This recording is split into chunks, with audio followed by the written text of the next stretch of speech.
ברוך שנים קדמוניות. מועדים לשמחה. מה מברכים על מצה מטוגנת או מצה בראי, כל מיני דברים שלוקחים מצה ושעוברים, מבשלים אותה בסיר או עושים אותה במרק בצלחת וכדומה. כדי שלחם או מצה, אותו דבר מבחינתנו, יעבור וירד מדרגה מהמוציא למזונות, צריכים להתקיים שני תנאים.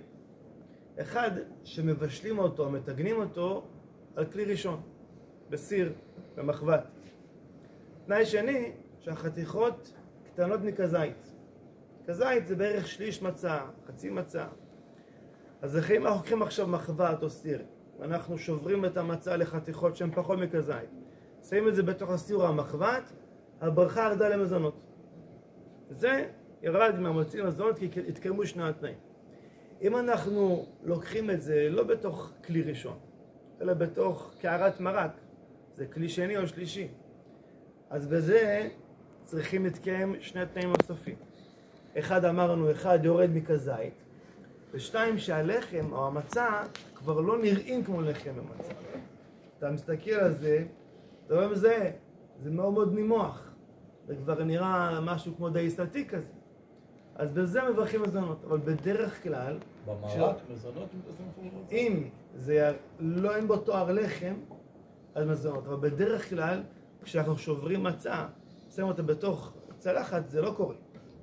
אתה פחות מכזית, אבל זה עדיין נשאר תואר לחם, אתה מזהה את המצה בפנים.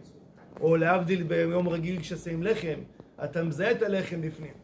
לכן בזה הברכה נשארת ברכת המוציא. דבר אחרון, אפילו אם הוא לקח, נגיד קמח מצה. אדם עושה עוגיה מקמח מצה, שם סוכר או כל מיני כאלה, וכיוון שזה לא יתבשל ולא כלום, עדיין מברכים על זה ברכת המוציא.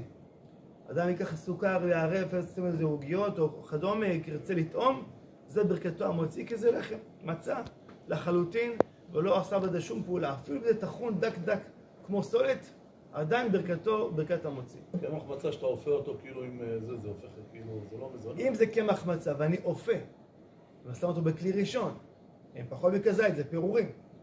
ואני אופה אותו, אני שם עכשיו משהו מתיקה וכדומה, ואז זה בכלי ראשון, זה יורד למזונות. אבל ככה סתם, קמח מצה חי, בלי שינויים, ברכתו נשארת המוציא. מועדים לשמחה.